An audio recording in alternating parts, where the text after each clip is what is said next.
Hello नमस्कार सत श्री अकाल अस्सलाम वालेकुम। कैसे हैं जनाब? तो साहब 1991 में कुछ याचिकाएं पड़ी थी लोअर कोर्ट में कि जितना भी ये प्रांगण है ज्ञान वापी मस्जिद का और उससे जुड़ा हुआ मां श्रृंगार गौरी का पूरा जो ये प्रांगण है इसको मंदिर डिक्लेयर करा जाए और यहां पर नमाज बंद हो। तो ये याचिका पड़ी थी 1991 में। उसके बाद 2021 में जब लोअर कोर्ट ने इस पूरे प्रांगण का या प्रांगण के कुछ हिस्से का आर्कियोलॉजिकल सर्वे का फैसला सुनाया तो उसको चैलेंज करने के लिए 3 याचिकाएं पड़ी इलाहाबाद हाई कोर्ट में। तो साथियों, आज उच्च न्यायालय इलाहाबाद ने एक बार पुनः मस्जिद पक्ष को झटका दे दिया है और मंदिर पक्ष की एक बार पुनः जीत हुई है। अगर जीत कहें या ये कहें कि जीत की तरफ एक पड़ाव और पार कर लिया है मंदिर पक्ष ने। इसी पर है आज का वीडियो। अग्रवाल साहब की बेंच थी और उन्होंने लोअर कोर्ट को हिदायत दी है कि समय सीमा के अंदर 6 महीने के अंदर या 4 महीने के अंदर आप अपने कंक्लूजन पर पहुंचे, इसमें जजमेंट सुनाएं। अब वो जजमेंट के बाद फिर आप हाई कोर्ट जा सकते हैं, सुप्रीम कोर्ट जा सकते हैं, इंटरनेशनल क्रिमिनल कोर्ट जा सकते हैं, वो एक अलग बात है। तो ये एक बहुत बड़ा डेवलपमेंट है। अब जो इंतजामिया कमेटी है मस्जिद की, अब वो सुप्रीम कोर्ट जाएगी। मुझे मालूम है उनको बीमारी है कोर्ट खेलने की, अधिकार भी है, संवैधानिक अधिकार भी है, संवैधानिक की वो दुआई भी बहुत देते हैं। तो अब वो सुप्रीम कोर्ट जाएगी। माननीय न्यायालय ने इसमें एक बड़ा अच्छा खूबसूरत ऑब्जर्वेशन किया है। ऑब्जर्वेशन ये है कि भाई एक जगह या मंदिर हो सकती है या मस्जिद हो सकती है और ये देखना है कि 1947 में ये जगह क्या थी। 1947 में ये जगह क्या थी, ये बहुत एक डिबेटेबल मुद्दा आने वाले वक्त में होने जा रहा है और बहुत तीखे इस पर डिबेट होंगे। क्यों होंगे ये भी आप लोगों को बताता हूं। साथ में ऑनरेबल कोर्ट ने ये भी बोला कि भाई प्लेसेस ऑफ वर्शिप एक्ट का कोई भी याचिका सेटिस्फाई नहीं करती है और कोई भी याचिका जो मंदिर पक्ष ने डाली है वो प्लेसेस ऑफ वर्शिप एक्ट का उल्लंघन नहीं करती है और जो ऑपोजिशन मस्जिद पक्ष ने किया है वो नाकाबिले तारीफ है, वो मेंटेनेबल नहीं है। क्यों? ये बात मैं कितनी बार add नॉसियम I have been reiterating, कितनी बार एक चीज को मैं बोलूं, आसान भाषा में समझाऊं अपने मुस्लिम भाइयों को। अपनी फरियाद लेके आया है कि ये बच्चा मेरा है और मैंने डीएनए टेस्ट की अनुमति दे दी है। तुम भी अपना सैंपल दे दो, वो भी अपना सैंपल दे दे, बच्चे का भी सैंपल ले लिया जाए और ये तय हो जाए कि ये बच्चा वाकई है किसका। लेकिन मेरे पास इतना अधिकार नहीं है कि ये बात तय होने के बाद ये बच्चा किसका है मैं तुमसे ये बच्चा जबरदस्ती लेकर उसको दे दूं जो फरियाद लेके मेरे पास आया था। मेरे पास अधिकार नहीं है। फिर जब मैं ये तय कर दूंगा कि हां तेरे साथ गलत हुआ था, तेरा बच्चा मेले में उठा लिया गया था, तेरा बच्चा अस्पताल में चोरी कर लिया गया था, ये मैं उसको बताने का हक रखता हूं। उसके बाद वो जाने और सरकार जाने और बाकी देश के ऊपर के कोर्ट जाने, सुप्रीम कोर्ट जाने, मैं ये बताने का हक रखता हूं कि बच्चा होगा तो किसी एक ही का ना, तो इतना मेरा हक है। वापस आ जाते हैं मंदिर और मस्जिद पे।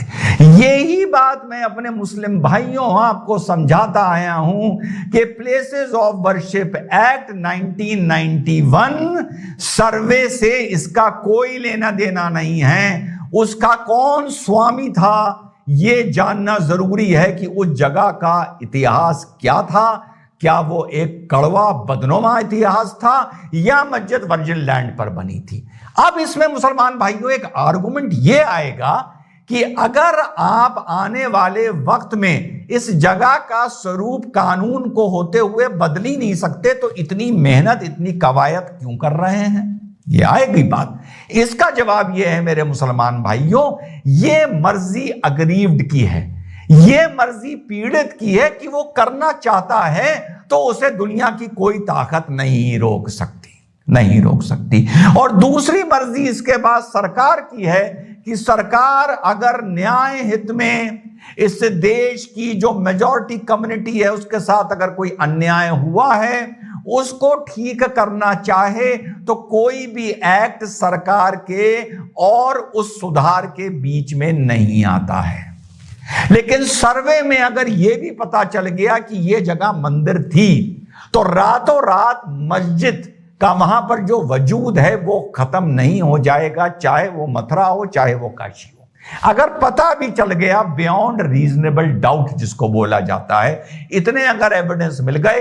वैसे सुनने में यह आ रहा है कि आर्कियोलॉजिकल सर्वे ऑफ इंडिया ने जो अपने एविडेंसेस पेश किए हैं ज्ञानवापी को लेकर, छोटे बड़े मिलाकर 250 एविडेंस अंदर से मिले हैं जो चीख चीख के कह रहे हैं कि इस जगह का इतिहास मस्जिद से पहले मंदिर का था।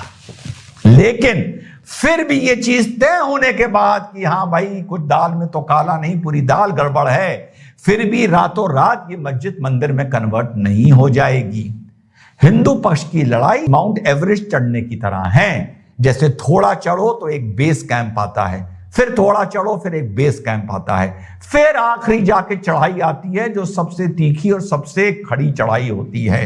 शुरुआत की चढ़ाई लड़ने की 1991 में हुई थी जब ये एप्लीकेशन पड़ी थी और खारिज हो गई थी, लेकिन लोग हिंदू भाई लड़ते रहे तो पहले पड़ाव पर आए कि इन एप्लीकेशनों को एडमिट कर लिया गया, सुनने योग मान ली गई। दूसरे पड़ाव में आए जब आर्कियोलॉजिकल सर्वे का आदेश लेके आए।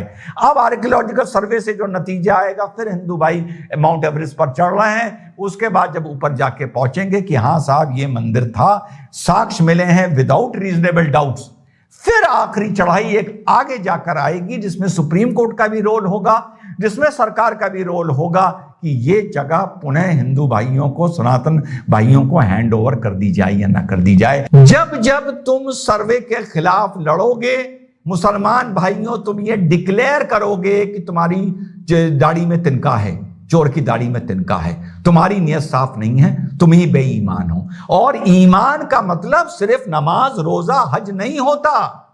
जब कोई आदमी झूठ बोलता है या किसी को धोखा देता है तो कहा जाता है ना तू बेईमान है, या ये बोला जाता है ना वो ईमानदार है। तो ईमान का मतलब सिर्फ नमाज रोजा इंशाअल्लाह माशाअल्लाह अल्हम्दुलिल्लाह नहीं होता। सच बोलना भी ईमान का एक पिलर है, एक स्तंभ है।